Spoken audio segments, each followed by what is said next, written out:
आप जहां से हार क्योंकि एक तरफ रॉबर्ट वाड्रा जी भी टिकट मांगते थे, दूसरी तरफ कांग्रेस की मांग प्रियंका जी के लिए भी थी, लेकिन उनकी लिस्ट में कहीं बहन का नाम नहीं आया है। ये अपने आप में दिखाता है कि कहीं ना कहीं कुछ ना कुछ कांग्रेस पार्टी में चल रहा है और ये अब देश के सामने खुलकर बात आ गई है। अमित शाह जी का कहना है कि सीए के अंदर जो पहली सिटीजनशिप है वो इस महीने दे दी जाएगी, लास्ट फेज से पहले। वर्षों पुरानी मांग कि जिन लोगों को पाकिस्तान, अफगानिस्तान, बांग्लादेश से धर्मांतरण के लिए मजबूर किया गया, जिनके ऊपर अत्याचार किए गए और जिन्होंने भारत में आकर वर्षों तक यहाँ की नागरिकता का इंतज़ार किया, 2014 से पहले आए हुए ऐसे लोगों के लिए भारत सरकार ने, मोदी सरकार ने सीएए का कानून बनाकर उनके साथ न्याय करने का कार्य किया।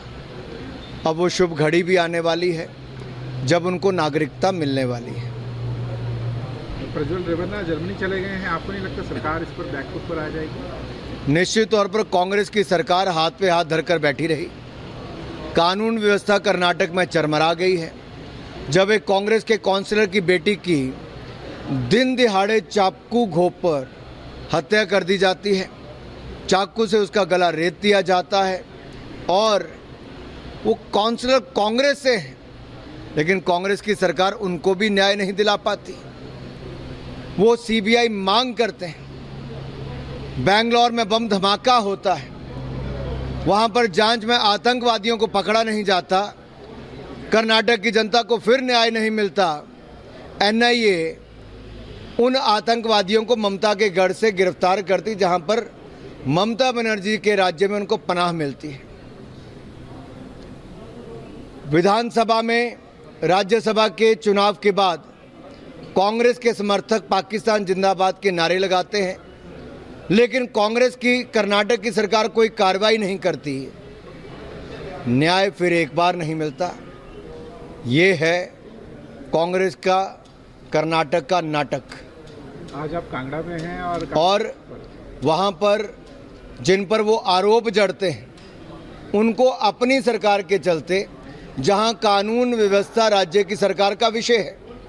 मान लीजिए अगर हिमाचल प्रदेश में भी कांग्रेस की सरकार में जिस तरह से 2 महिलाओं की, बेटियों की हत्या हुई, किसी की दराड़ से हुई, किसी की दूसरे हथियार से हुई, वो अपने आप में एक भय की स्थिति पैदा करता है। अब आप ये उम्मीद करेंगे इसके लिए केंद्र की सरकार आके प्रदेश में गिरफ्तार करेगी, तो ऐसा नहीं होता है। इसी तरह से कर्नाटक में भी अगर गिरफ्तारी करनी थी तो वहाँ की राज्य की सरकार को, जो बिल्कुल निकम्मी और निठल्ली बनी रही, कोई कदम उन्होंने उठाया नहीं। और राघवेंद्र हमारे सहयोगी हमारे साथ जुड़ चुके हैं। राघवेंद्र, अब राहुल गांधी तो रायबरेली सीट से चुनाव लड़ने वाले हैं, लेकिन यही राहुल गांधी दक्षिण भारत में उन्होंने किस तरह का बयान दिया था उत्तर भारत की राजनीति को लेकर, अब उत्तर भारत से भी वो चुनाव लड़ रहे हैं, तो ऐसे में अब क्या कहेंगे? देखिए, जिस तरह का अमेठी में माहौल है, बिल्कुल कांग्रेस के जो वर्कर हैं, जो फॉलोवर्स हैं, वो निराश हैं, चूंकि वो पूरी तरह से उम्मीद कर रहे थे कि राहुल गांधी अमेठी से चुनाव लड़ेंगे और जिसके लिए वो एक दिन पहले धरना भी दे रहे थे।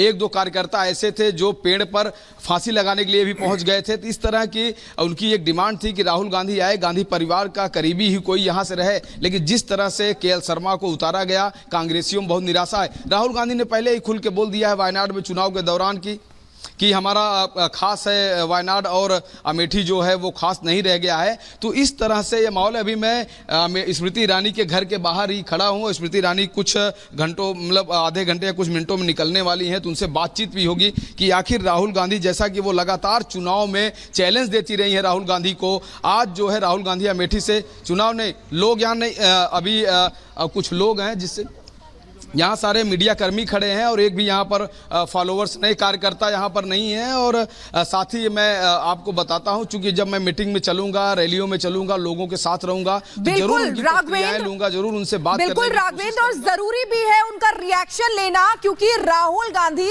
जो अमेठी से चुनाव लड़ रहे थे, पिछली बार स्मृति ईरानी से हार गए थे, इस बार अमेठी छोड़कर भाग गए।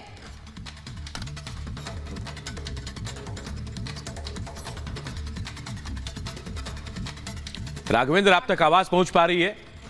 अगर आप सुन पा रहे हैं तो सवाल वही है कि आखिर राहुल ने रण क्यों छोड़ा? जी जी जी बिल्कुल, क्योंकि देखिए जिस तरह से कांग्रेस ने भी इंटरनल एक सर्वे कराया था जिसमें उनको पॉजिटिव। राघवेंद्र, आपको रोकना चाहूंगा, बीजेपी नेता क्या कह रहे इस पर? रिएक्शंस आ रहे हैं, सुनते हैं जरा।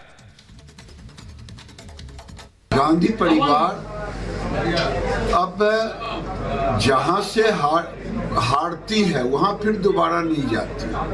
अब जैसे अमेठी से हार गया, राहुल गांधी हार गए, अब अमेठी छोड़ दिए।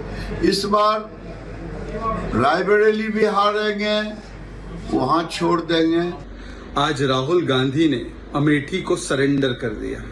आज राहुल गांधी अमेठी में जाने से डरते हैं, क्योंकि उन्हें भी पता है कि जो उनका परिवार 50 वर्षों में नहीं कर पाया, वो 5 वर्षों में स्मृति जी, योगी जी और मोदी जी ने अमेठी के लोगों के लिए किया। और इसीलिए अमेठी जाने की हिम्मत कांग्रेस के प्रथम परिवार में नहीं है। अमेठी से हार के डर से वायनाड चले गए थे, और इस बार क्योंकि उनको दिख रहा है कि वह वायनाड बुरी तरह हार रहे हैं, इसलिए वह रायबरेली आ गए हैं। सुनिश्चित वह रायबरेली भी हारेंगे और बुरी तरह हारेंगे रायबरेली भी। वायनाड से हार रहे हैं, इसलिए अब वो रायबरेली से चुनाव लड़ने जा रहे हैं। पहले उन्होंने अमेठी से हार मानी, छोड़कर भागे, अब वायनाड को छोड़कर भागे। और हालात ऐसे बन गए हैं कि अमेठी सीट जो उनके परिवार की सीट मानी जाती थी, वहां से कुछ चुनाव लड़ने को तैयार नहीं है। अमेठी को तबाह करने के बाद, वायनाड से भागने के बाद, मैं आपको बताना चाहता हूं, इस बार उनको रायबरेली से भी भागना पड़ेगा।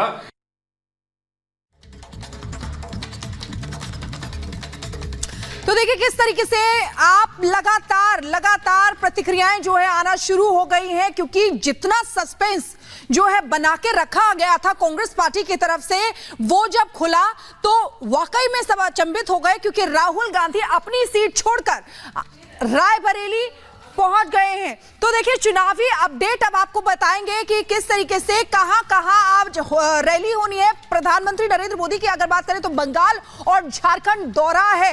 प्रधानमंत्री नरेंद्र मोदी का लगातार रैलियां कर रहे हैं, मेगा प्रचार कर रहे हैं। वर्धमान, कृष्णनगर, बोलपुर में भी चुनावी प्रचार पीएम का रहने वाला है आज। ये आज का हम आपको बता रहे हैं।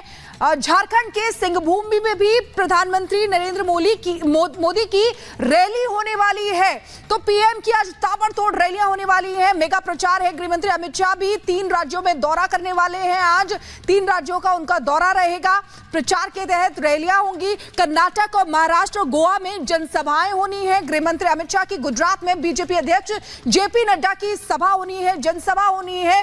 वहां पर वो जनता को संबोधित करेंगे। गुजरात में जेपी नड्डा की जनसभा होनी है, क्योंकि देखिए गुजरात बहुत महत्वपूर्ण है। ऐसे में आज क्या क्या होना है, चुनावी अपडेट आपको बता रहे हैं। मुख्यमंत्री योगी आदित्यनाथ भी संभल, बदायूं और आंवला में जनसभा करने वाले हैं, जनता को संबोधित करने वाले हैं। मुख्यमंत्री योगी आदित्यनाथ स्टार प्रचारक रहे हैं बीजेपी के, और वो भी आज संभल, बदायूं और आंवला में जनसभा करने वाले हैं। तो किस तरीके से प्रधानमंत्री नरेंद्र मोदी और गृहमंत्री अमित शाह और मुख्यमंत्री योगी आदित्यनाथ, यूपी के मुख्यमंत्री योगी आदित्यनाथ, सभी की जनसभाएं होने वाली। अगली बड़ी खबर के लिए सीधे रुख करेंगे हमारे सहयोगी अनूप का।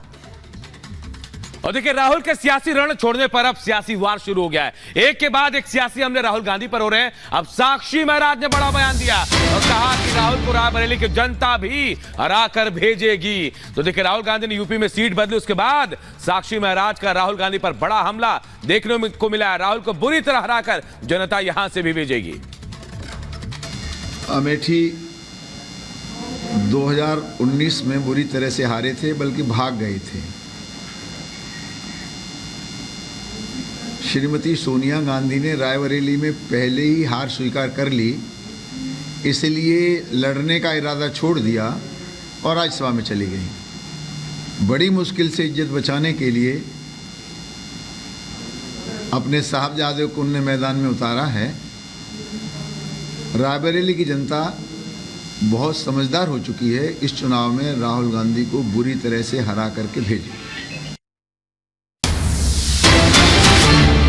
हम आपको दिखा रहे हैं रायबरेली से, जहां पर राहुल गांधी पहुंच चुके हैं। आज नामांकन की आखिरी तारीख है, शाम 5 बजे तक आखिरी वक्त होगा नामांकन का, लेकिन उससे पहले ही राहुल गांधी यहां पर पहुंच गए हैं। सुबह जैसे ही ऐलान होता है कि रायबरेली से राहुल गांधी चुनाव लड़ने वाले हैं, हालांकि उन्होंने अपनी परंपरागत अमेठी सीट इस बार छोड़ दी और अब रायबरेली में पहुंचे हुए हैं, अपना नामांकन दाखिल करेंगे।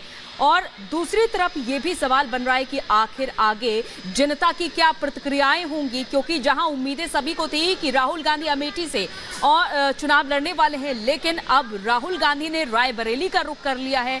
तो सवाल ये भी कि आखिर कांग्रेस के आगे की स्ट्रैटेजी क्या है कि केएल शर्मा को अमेठी से चुनाव में उतारना पड़ा है और रायबरेली से राहुल गांधी चुनाव लड़ रहे हैं। तो ये तमाम सवाल जो बने हुए हैं, क्योंकि सोनिया गांधी की ये परंपरागत सीट रही है रायबरेली, और यहां से अब राहुल गांधी अपना नामांकन दाखिल करने वाले हैं, क्योंकि सोनिया गांधी राज्यसभा चुनाव लड़ चुकी हैं और अब ऐसे में देखना होगा कि उनके लिए कितनी बड़ी चुनौती होती है। क्या वही जो वोट बैंक है सोनिया गांधी का वो राहुल गांधी को भी मिलेगा, और अमेठी में केएल शर्मा के लिए कितनी बड़ी चुनौती खड़ी होती है, ये तमाम जो बातें देखी जा रही है।